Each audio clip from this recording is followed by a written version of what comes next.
Hello mates, welcome to Budgie Gaming. I'm your host Finley.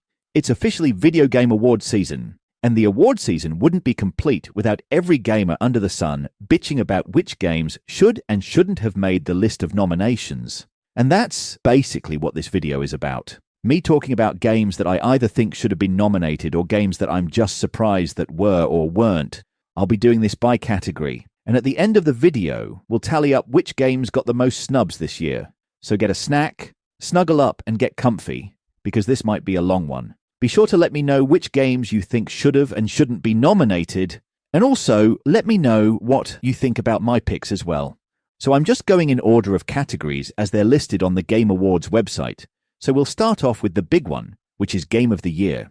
Their nominees are Expedition 33, Death Stranding 2, Donkey Kong Bonanza, Hades 2, Silksong, and Kingdom Come 2.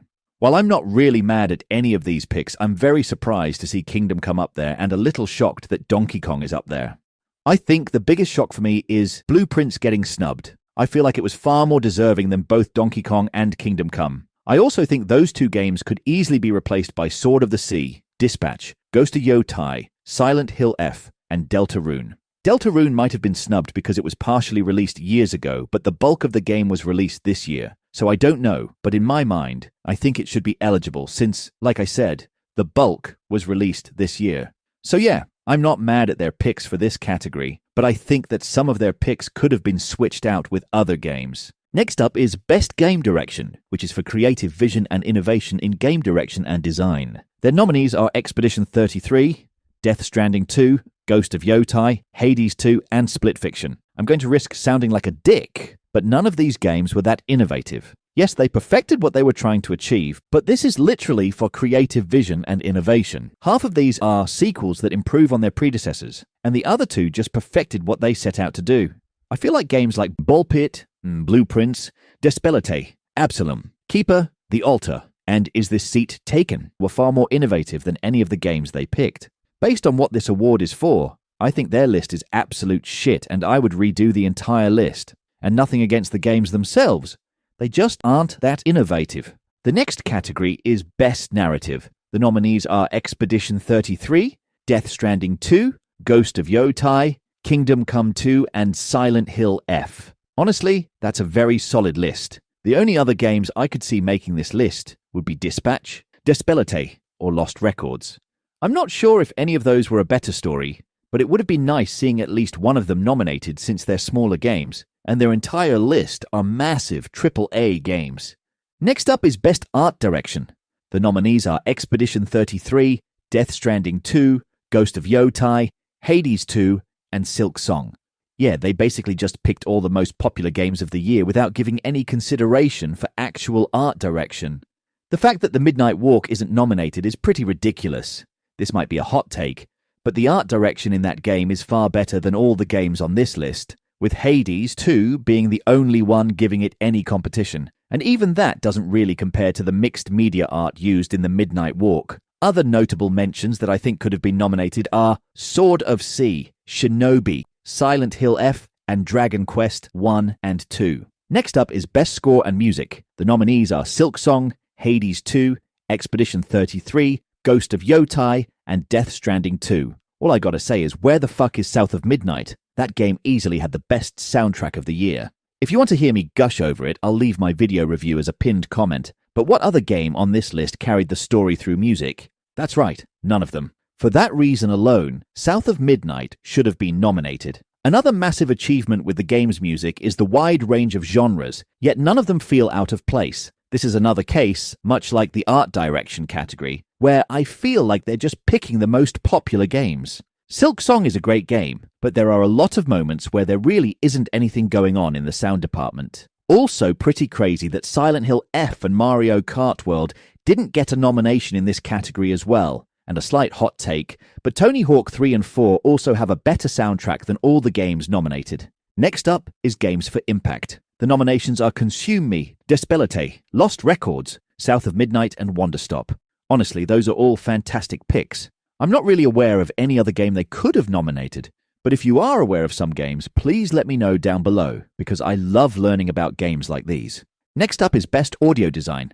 The nominees are Battlefield 6, Expedition 33, Death Stranding 2, Ghost of Yotai, and Silent Hill F. I'm not really mad at this one, since Silent Hill F is the game I think should win this category, even before I saw the nominations. But I do feel like Indiana Jones deserved a nomination. I thought that game had fantastic sound design, and it's a shame it didn't get acknowledged. I also think Chronos, The New Dawn, should have received a nomination as well. Next is Best Performance, with 3 people from Expedition 33 and the leads for Indiana Jones, Silent Hill F, and Ghost of Yotai. Can we all just take a moment and recognize how fucked up it is to have 3 people from one game? No one from Death Stranding? No one from Lost Record? No one from The Outer Worlds 2? I don't know, I just feel like they could have added more variety to the list. Like, I get it, Expedition 33 was fantastic, but you all don't need to wear your boner for it on your sleeve. Next up is Best Ongoing, which is basically games with continued support. The nominations are Final Fantasy XIV, Fortnite, Helldivers 2, Marvel Rivals, and No Man's Sky. I'm going to be totally honest, I don't really give a shit about any of these, nor do I give a shit about most ongoing games, since they mostly focus on multiplayer games. But I will say, it's kind of shitty that Sea of Stars didn't get nominated after dropping that massive DLC this year. The DLC was free. I don't really understand how it can get any better than that. Next is Best Independent Game. The nominations are Absalom, Ball X Pit, Blue Prince, Exhibition 33, and Hades 2. Honestly, this is a very solid list. I know there can only be 5 games, but it would have been nice to see games like Deltarune, Quartet, Dispatch, Despelete, or Pipistrello and the Cursed Yo-Yo nominated. But honestly, I'm not mad with their picks. There's been so many amazing independent games this year, and they can only pick 5 of them. Next up is Best Debut Indie Game. The nominations are Blue Prince, Expedition 33, Despelete, and Dispatch. I'd say those are great picks. My only complaint is there only being 4 nominations. This felt like a good chance for them to shine a light on a very small team, but for some odd reason, they didn't do it. I'm pretty sure Is This Seat Taken is the first game from Potty Potty Studios. If so, it is a shame they didn't get a nomination. I feel like next year they need a puzzle category. For Best Action Game, they nominated Battlefield 6, Doom the Dark Ages, Hades 2, Ninja Gaiden 4, and Shinobi Art of Vengeance. Honestly, pretty solid picks. I would have liked to see the new Like a Dragon game or Ninja Gaiden Ragebound nominated. But I'm guessing Ragebound didn't get nominated since it's pretty similar to Shinobi, and the fact that the other Ninja Gaiden game got nominated. But we have 3 Expedition 33 nominations in one category, so why not just do 2 Ninja Gaidens? Next is Best Action Adventure Game, which is slightly different from the action category, since this category focuses on combat and puzzle solving, whereas the action nomination strictly focuses on combat-heavy games. The nominations are Death Stranding 2, Ghost of Yotai, Silk Song, Indiana Jones, and Split Fiction. Super excited to see Indiana Jones nominated. Super fun game if you haven't tried it yet. I'm kind of surprised that Silent Hill F didn't get nominated. Honestly, they need to add the category just for horror games next year, because there were a lot of great ones this year. Also sad to see that Sword of the Sea didn't get nominated in this category, or really any category for that matter. That game was massively snubbed this year. Next up is Best RPG. Nominations are Avowed, Expedition 33, Kingdom Come 2, Monster Hunter Wilds, and The Outer Worlds 2. Honestly, RPGs were another genre that had a ton of potential nominations this year. I honestly can't believe Trails in the Sky wasn't nominated. All RPG fans seem to lose their shit over that game. I know it's a remake, and maybe they're trying not to nominate remakes, but I'm pretty sure Resident Evil 4 was nominated the year it came out. Also, Trails in the Sky was a total redo. This game was basically built from the ground up. So I don't know, I feel like it deserves some recognition. Also shocked that Deltarune is again absent from a category it should absolutely be in. I'm guessing I was correct earlier about it not getting nominated since it partially released years prior, but I think that's kinda shitty because that game is fantastic and deserves the recognition. I'm also shocked that the new Rune Factory game didn't get nominated, because that game seemed to get a lot of hype and love from the RPG and cozy gaming community. Maybe because it's one of the very few good Switch 2 games at the moment, so maybe that's why it got so much hype? I don't know. I thought it seemed like a game that would get a nomination. Next is Best Family Game. The nominations are Donkey Kong Bonanza, Lego Party, Lego Voyager, Mario Kart World, and Sonic Racing. Super disappointed that Is This Seat Taken didn't get nominated. If you want to see me gush about that game, I'll have a link pinned as my top comment. That game was fantastic and should have got nominated somewhere. Also disappointed that Once Upon a Katamari didn't get nominated, but I'm not sure if that game was released in time. If it did, it's a shame it didn't get nominated. I feel like both games were better than Lego Party. Next up is Best Racing and/or Sports Game. The nominations are EA Sports FC 26, F1 25, Mario Kart World, Rematch, and Sonic Racing.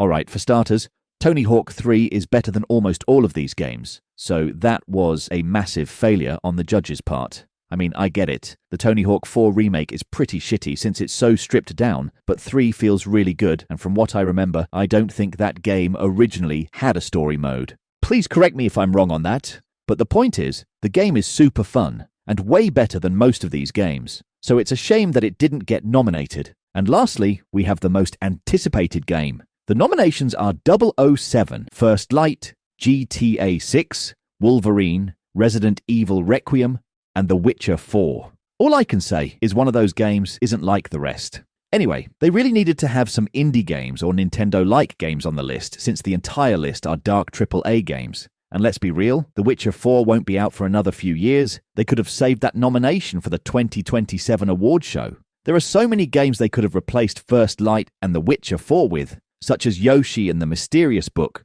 Witchbrook, Coffee Talk Tokyo, Dragon Quest VII, Trails Beyond the Horizon, and probably dozens more. Alright, before we do the tally for the most snubbed games, you're probably realizing that I skipped some categories. I skipped Innovation in Accessibility, Best VR, and Best Adaptation because of my lack of knowledge in those categories. I will say that South of Midnight did have some impressive accessibility options, and that's about all I can share on that topic. I skipped Best Community Support because it's literally the same as Best Ongoing. Even the majority of the nominations were the exact same across both categories. And I skipped Best Mobile Game, Best Fighting Game, Best Multiplayer Game, Content Creator of the Year, Best Esports Game, Best Esport Athlete, and Best Esports Team, because I couldn't give any less fucks about those categories. Sorry if you're into those categories, but I have absolutely zero interest in any of them. And I couldn't even make comments on who got snubbed in those categories, because I have no knowledge of those categories. And now, what you all waited for? Probably not actually, but here it is anyway. First up are the games with one snub each. There are actually a lot of games on the list, so I'm going to just hold this screenshot up for a few seconds for you to look at, because it feels kind of awkward just naming all of these games. The games with 2 snubs are Blueprints, Lost Records, and Tony Hawk 3+4. Games with 3 snubs are Sword of the Sea, Is This Seat Taken?, Deltarune, Dispatch, and Despelate. And the game with the most snubs, which might seem kind of crazy since it already has 3 nominations, is Silent Hill F. I'm actually surprised this turned out to be the game for my list, especially since it is already nominated in multiple categories, but I do feel like it is still an underrated game. Alright now, that was a pretty long video. If you're still here, I appreciate it. If you enjoyed this type of content, please consider hitting that like and subscribe button. Hopefully this video was as fun to watch as it was for me to make. Until next time, take care, mates.